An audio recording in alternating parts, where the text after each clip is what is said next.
وہ دن ہم پر قیامت بن کر ٹوٹا تھا جب محلے کے ایک شخص نے آ کر بتایا تھا کہ میرے ابا کا ایکسیڈنٹ ہو گیا ہے۔ لوگ اسے اسپتال اٹھا کر لے گئے ہیں۔ اماں کے چہرے سے تو مسکراہٹ ہی چھوٹ گئی تھی۔ وہ جو آج خوشی خوشی لکڑیاں جلا کر کھیر بنا رہی تھیں، کہتی تھی کہ تیرے ابا کو تنخواہ ملے گی تو وہ پیسے لے کر آئے گا، بڑی فرمائش کر کے گیا ہے کہ آج دودھ والے چاول کھانے کا دل کر رہا ہے۔ ہم کھیر کہتے تھے لیکن میرے ابا تو دودھ والے چاول ہی کہا کرتے تھے۔ اماں ہنس کر ابا کی نقل اتارتے ہوئے بولی کہ میں تو آج دودھ والے چاول بنا رہی ہوں، تیرے ابا کو بہت پسند ہیں۔ جا ذرا نوکر والی دکان سے خشک میوے اور الائچی لے آ، ذائقہ اچھا آ جائے گا۔ لیکن تبھی محلے کے شخص نے آ کر جو خبر سنائی، ہم دونوں ماں بیٹے پر تو قیامت بن کر ٹوٹی تھی۔ میری ماں چیختے چلاتے ہوئے ہسپتال کی جانب دوڑی تھی۔ یہ تو راستے میں جاننے والے رکشے والے بھیا جو کہ ہمارے گاؤں کے ہی تھے، جب اس نے اماں کو یوں روتے ہوئے دیکھا تو فوراً اپنے رکشے میں بٹھا لیا اور ہسپتال پہنچایا تھا۔ ابا کی حالت بہت بری تھی۔ اس کا بہت برے طریقے سے ایکسیڈنٹ ہوا تھا۔ ڈاکٹروں کا کہنا تھا کہ ابا کا بچنا مشکل ہے، صرف 10% چانس ہے۔ اب تو آپ کی دعائیں ہی ہیں جو میرے ابا کو بچا سکتی ہیں۔ میری ماں بہت روئی تھی، وہیں پر فرش پر بیٹھی اور اللہ تعالیٰ سے دعائیں کرنے لگی۔ اتنی دعائیں تو شاید ہی آج سے پہلے میری اماں نے کسی اور کے لیے کی ہوں، جتنی اماں نے وہ دعائیں ابا کے لیے کر دی تھیں۔ 1 گھنٹے بعد ڈاکٹر اندر سے آئے تو میری ماں اپنے بوسیدہ سی چادر سے اپنا چہرہ پونچھتے ہوئے ڈاکٹر کے پاس گئی۔ ڈاکٹر کہنے لگے سرجری کرنی پڑے گی، 2 لاکھ روپے کی ضرورت ہے، تبھی میرا ابا بچ سکتا ہے۔ اماں فوراً کہنے لگیں کہ ڈاکٹر صاحب آپ آپریشن شروع کر دیں، میں بھی پیسے لے کر آتی ہوں۔ اتنا کہہ کر اماں بھاگی بھاگی گھر آئی تھی۔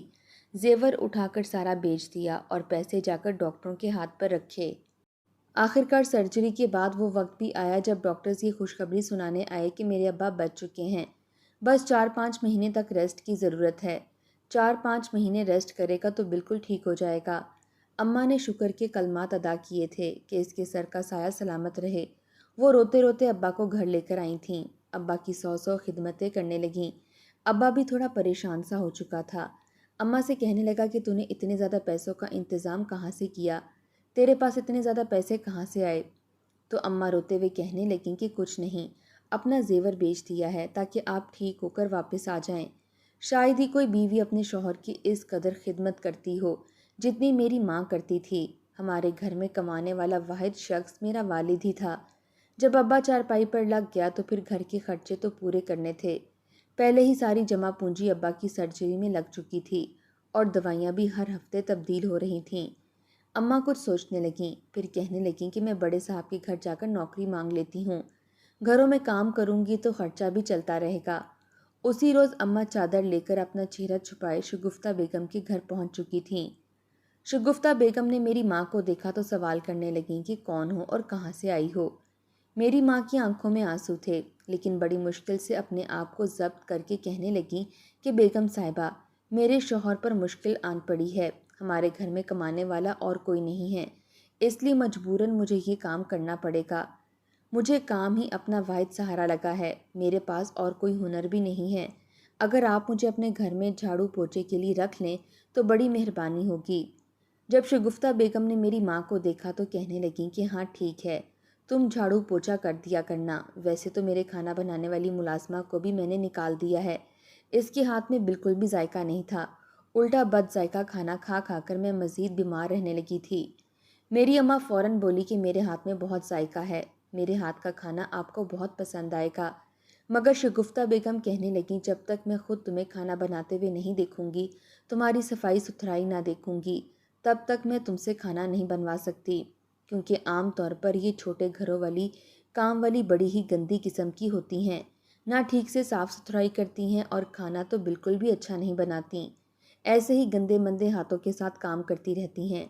یہ سن کر میری اماں نے شگفتہ بیگم سے کہا کہ آپ کو مجھ سے شکایت کا موقع نہیں ملے گا۔ اماں نے جی جان لگا کر اس گھر میں کام کرنا شروع کر دیا۔ جب شگفتہ بیگم نے میری ماں کو یوں صاف صفائی کرتے دیکھا تو انہیں بھی یقین ہو گیا کہ میری ماں باقی کام والیوں جیسی نہیں ہیں، بلکہ ایک گھریلو اور اچھی ملازمہ ہیں۔ میری ماں نے جب ان کو کھانا بنا کر دیا تو وہ تعریف کیے بغیر نہیں رہ سکی تھیں، بہت خوش ہوئیں۔ وہ خود تو پرہیزی کھانا کھاتی تھیں، لیکن ان کے شوہر چٹپٹی چیزیں کھاتے تھے۔ یوں دو دو اقسام کے کھانا بنانے کی ذمہ داری میری ماں کی تھی، اور اسی کے ساتھ ہی وہ جھاڑو بھی کر کے دیا کرتی تھیں۔ یوں مہینے کے اچھے پیسے ہاتھ میں آ جاتے تھے۔ یوں پھر اپنے خرچوں کے لیے ہمیں کسی کے سامنے ہاتھ نہیں پھیلانے پڑتے تھے۔ جو بھی کھانا بچ جاتا شگفتہ بیگم وہ کھانا میری ماں کو دے دیا کرتی تھیں۔ میری ماں چپ چاپ سارا دن کام کرتی رہتی تھیں۔ فضول کوئی لگائی بجھائی کرنا میری ماں کی فطرت میں شامل نہیں تھا۔ دن میں 2 وقت کا کھانا بنتا تھا۔ دن کا کھانا جو بچ جاتا شگفتہ بیگم پہلے ہی کہہ دیتی کہ اس کو پیک کر کے اپنے لیے رکھ لو، جب گھر جاؤ گی تو لیتی جانا۔ میری ماں ایسا ہی کیا کرتی تھی۔ دن میں وہ خود کھانا نہیں کھاتی تھی، بلکہ اپنے حصے کا کھانا اور بچا ہوا کھانا میرے اور ابا کے لیے پیک کر کے رکھ دیا کرتی تھی۔ پھر رات ہوتی تو تھوڑا بہت مزید کھانا جو شگفتہ بیگم دے دیتی وہ لے کر میری ماں گھر آتی تھیں۔ سب سے پہلے وہ کھانا گرم کر کے میرے باپ کے سامنے رکھتی تھیں۔ میرا باپ پیٹ بھر کر کھانا کھاتا اور کھانے کی خوب تعریفیں کیا کرتا۔ پھر وہ بچا ہوا کھانا ماں میرے سامنے رکھتی اور کہتی کہ لے بیٹا تو بھی کھا لے۔ میں جانتا تھا میری ماں وہاں پر کھا کر نہیں آتی، بلکہ وہ تو دن رات ایک اس لیے کر رہی ہے تاکہ ہمارے گھر کے حالات اچھے ہو سکیں۔ میں نے اپنی ماں کو کہا کہ ایک نوالا تم کھاؤ گی، ایک میں، تو وہ اپنی آنکھوں میں آئے آنسو پونچھتے ہوئے ایسا ہی کرنے لگتیں۔ وقت دھیرے دھیرے آگے بڑھنے لگا۔ یوں ہی ہمارے گھر کے حالات چل رہے تھے۔ کھانے کی تو ہمیں کوئی ٹینشن ہی نہیں تھی، کیونکہ روز کا کھانا ہمیں شگفتہ بیگم کے ہاں سے ہی مل جایا کرتا تھا۔ لیکن جو بھی اماں کماتی تھیں وہ ابا کی دوائیوں پر ہی خرچ ہو رہے تھے۔ جیسے تیسے کر کے 4-5 مہینے گزر گئے۔ اب ابا چلنے پھرنے لگے تھے۔ ان کی جو بھی بیماری تھی وہ ختم ہو چکی تھی اور زخم بھی سارے بھر چکے تھے۔ ابا کو ڈاکٹر نے کہہ دیا تھا کہ اب آپ کام پر جا سکتے ہیں، بالکل تندرست ہو چکے ہیں۔ بلکہ جس قدر میری ماں نے ابا کو پیٹ بھر کر کھانے کو دیا تھا، بعض دفعہ تو پھل جو شگفتہ بیگم یہ کہہ کر دے دیتی تھیں کہ یہ باسی ہو گئے ہیں، ہم صرف فریش فروٹ ہی کھاتے ہیں، وہ بھی اماں نہ خود کھاتی تھی نہ مجھے دیتی تھیں، بلکہ ابو کو ہی دیتی تھیں۔ جب ابا محنت مزدوری کرتے تھے اتنے پیسے ہی نہیں ہوتے تھے کہ ہم پھل کھا سکیں یا پیٹ بھر کر کھانا کھا سکیں، لیکن یہ میری ماں کی ہی نوکری کی وجہ سے تھا کہ یوں ہمیں باسی ہی صحیح مگر پھل مل رہا تھا جو کہ ابا کھا رہے تھے۔ ابا تو پہلے سے بھی زیادہ صحت مند ہو چکے تھے۔ میری ماں نے ابا کو صحت یاب دیکھا تو خوش ہو گئیں، سوچنے لگیں کہ اب نوکری نہیں کرے گی۔ اس روز جب شگفتہ بیگم کے ہاں گئیں تو خوشی خوشی پورے گھر کے کام کرنے لگیں۔ میری اماں کی ایک عادت تھی کہ وہ بالکل پردے میں رہتی تھیں۔ جب بھی میری ماں اس گھر میں داخل ہوئی تو سب سے پہلے سوال ہی یہی کیا کرتی تھیں کہ بیگم صاحبہ آپ کے شوہر گھر پر ہیں؟ اگر شگفتہ بیگم کہتی کہ نہیں ہے تو اماں چادر اتار کر ایک جانب کو رکھتیں اور دوپٹے کو کمر پر باندھ لیتیں اور سارے کام کرنے لگ جاتیں۔ لیکن اگر شگفتہ بیگم کہتی کہ شوہر گھر پر ہی ہیں تو وہی چادر اپنے گرد لپیٹ کر وہ سارے کام کاج کر لیا کرتی تھیں جب تک ان کے شوہر چلے نہ جائیں۔ آج میری ماں بہت خوش لگ رہی تھی۔ شگفتہ بیگم پوچھنے لگیں کہ کیا بات ہے، بہت خوش دکھائی دیتی ہو؟ تو میری ماں خوشی سے شگفتہ بیگم کے پاس بیٹھ گئیں اور کہنے لگیں کہ میرا شوہر اب چنگا بھلا ہو گیا ہے، اب کل پرسوں سے وہ کام کاج کرنا شروع کر دے گا، تو میں آپ کی ڈیوٹی چھوڑ دوں گی۔ یہ سن کر شگفتہ بیگم کہنے لگیں کہ اچھا، اگر تم ڈیوٹی چھوڑ دو گی تو پھر میں ایک تم جیسی اچھی ملازمہ کہاں سے ڈھونڈوں گی؟ بہرحال شگفتہ بیگم تھوڑی اداس ہو چکی تھیں، لیکن میری ماں بہت خوش تھی۔ اس روز گھر آئی تو میرا باپ یوں ہی چارپائی پر لیٹا تھا، ریڈیو پر گانے سن رہا تھا۔ میری ماں کہنے لگی کہ آپ ابھی تک نوکری ڈھونڈنے کے لیے نہیں گئے؟ یہ سن کر میرے ابا کے ماتھے پر بل پڑے تھے۔ ابا نے تو صاف صاف انکار کر دیا تھا کہ تم کما ہی رہی ہو، کما کر لا رہی ہو، 2 وقت کا کھانا بھی کھا رہے ہیں، ارے مفت کی روٹیاں توڑ رہے ہیں، اتنا اچھا کھانے کو پینے کو مل جاتا ہے، پھر کیوں آئی ہوئی روزی کو ٹھکرا رہی ہو؟ چپ چاپ کام کرتی رہو، مجھے جب کوئی کام ملے گا تو میں بھی کوئی کام کر لیا کروں گا۔ میری ماں نے یہ بات سنی تو کچھ دیر خاموش ہو گئی، پھر کہنے لگی کہ ہاں چلو ٹھیک ہے، ہم دونوں میاں بیوی مل کر کام کریں گے تو گھر کے حالات بھی اچھے ہو جائیں گے۔ میری ماں سارا دن شگفتہ بیگم کے گھر میں کام کرتی رہتی، کام کر کے تھک جاتی، گھر آتی اور گھر آ کر ابا کی ٹانگیں دباتی، اس کے پٹھے دباتی، بازو دباتی اور پھر بالوں میں بھی تیل لگا کر مساج کرتی۔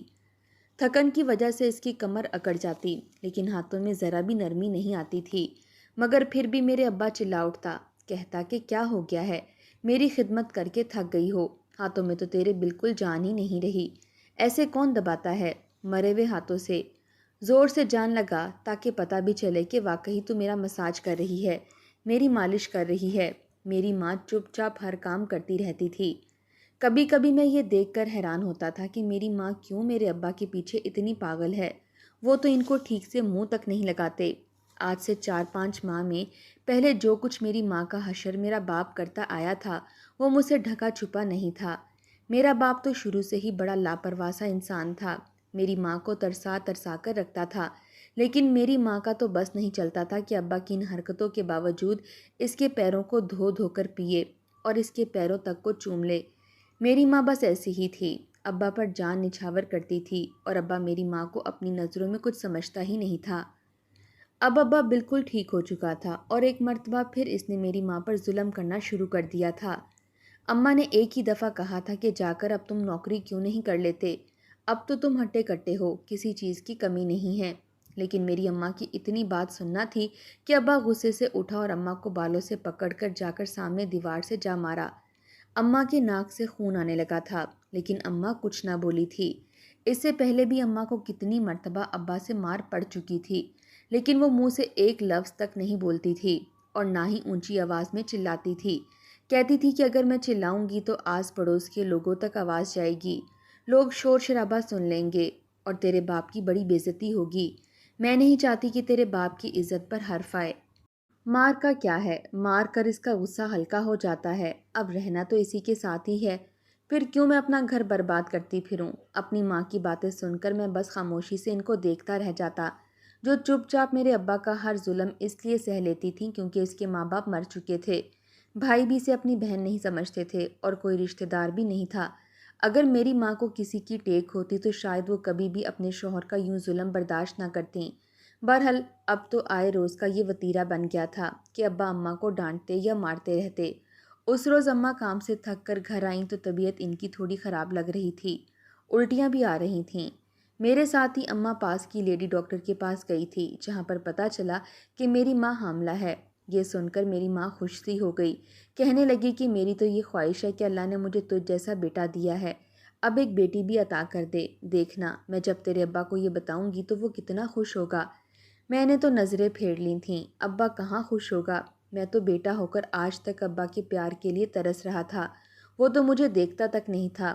ایسے لگتا تھا جیسے میں گھر میں پڑا ہوا کوئی فالتو سامان ہوں جس کی کسی کو ضرورت ہی نہیں ہے سوائے میری ماں کے، اور مجھ سے کوئی محبت کرتا ہی نہیں تھا۔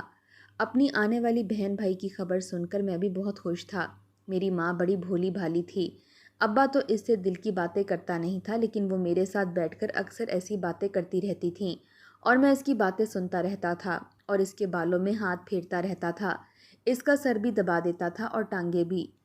آج ابا گھر آئے تو اماں بہت خوش تھیں، کیسے بتاؤں گی، لیکن ابا جس حالت میں گھر آئے اماں سوچ بھی نہیں سکتی تھیں۔ آج صبح ہی تو ابا اماں سے پیسے لے کر گیا تھا، پورے 2000 روپیہ، کہتا تھا کہ پیسے دے دو مجھے بہت ضرورت ہے، تو اماں نے 2000 روپیہ نکال کر دے دیا تھا۔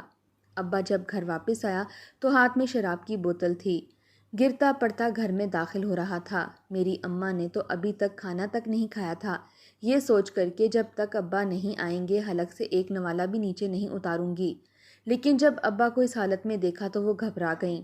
ابا تو بہکی بہکی باتیں کر رہا تھا، اماں آگے بڑھی اور ابا کو تھام کر گھر کے اندر لانے لگیں۔ وہ عجیب عجیب باتیں کر رہا تھا، لیکن اماں بار بار ابا کے منہ پر ہاتھ رکھ کر کہہ رہی تھیں کہ اونچی آواز مت نکالو، چپ رہو، اگر پڑوس میں سے کسی نے تمہاری یہ حالت دیکھ لی اور تمہاری آواز سن لی تو تمہارے ساتھ بہت غلط رویہ رکھیں گے۔ ارے یہ شریفوں کا محلہ ہے، یہاں پر ایسا سب کچھ نہیں ہوتا، یہ کیا کر لیا ہے آپ نے۔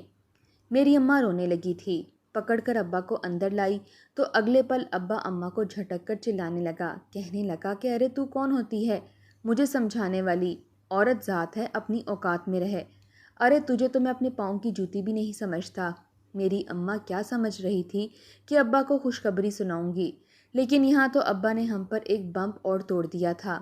وہ اماں کے منہ پر تھپڑ مار کر کہنے لگے کہ دور ہو جا میری نظروں سے، خبردار جو دوبارہ میرے منہ پر ہاتھ رکھنے کی کوشش کی۔ اتنا کہہ کر ابا کمرے میں گئے اور جا کر فرش پر گر گئے۔ اماں آگے اٹھانے کے لیے بڑھی تو اماں کو پھر لات مار دی، کہنے لگے کہ کہا جو ہے قریب مت آنا۔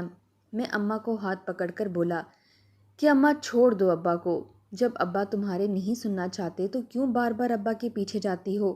ابا ساری رات کمرے میں عجیب و غریب سی باتیں کرتے رہے، بڑبڑاتے رہے، کبھی ہنسنے لگتے تو کبھی چلانے لگتے۔ جب ان کی آنکھ لگی تب جا کر ہمیں کچھ سکون ہوا تھا۔ اس کے باوجود جیسے ہی ابا خاموش ہوئے تو اماں اس کمرے میں گئیں، ابا کے جوتے اتارے، ابا کا حلیہ درست کیا، کانچ کی بوتل لے کر ایک جانب کو پھینکنے لگیں، لیکن پھر یہ سوچ کر رکھ دی کہ اگر ابا نے صبح اٹھ کر پوچھ لیا اور بوتل کچرے میں پڑی ملی تو جان ہی لے لیں گے۔ انہوں نے چپ چاپ رکھ دی اور ایک صاف ستھری چادر ابا پر دے کر اسے سلا دیا۔ جب اماں اس کمرے میں آئی تو ایک میلی کچیلی سی چادر خود پر کر لی اور مجھے کہنے لگی کہ بیٹا تو بھی ادھر سو جا، کھڑا کیوں ہے؟ میں بس اپنی ماں کو دیکھ رہا تھا جو نہ جانے کس مٹی کی بنی تھی، کس لیے خاموش تھی اور کیوں ابا سے اتنا ڈرتی تھی، کچھ بولتی آخر کیوں نہیں تھی۔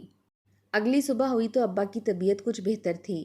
اماں سے کہنے لگا کہ میرے لیے شکنجی بنا کر لا۔ اماں جلدی سے شکنجی لا کر ابا کو دینے لگی، پھر اس کے لیے گھی لگا کر پراٹھا بھی پکا کر دیا۔ میں دور بیٹھا ابا کو دیکھ رہا تھا۔ میری عمر کے بچے اسکول میں دوسری اور تیسری جماعت میں پڑھ رہے تھے، لیکن ایک میں تھا جو ابھی تک بس گھر میں ہی بیٹھا تھا۔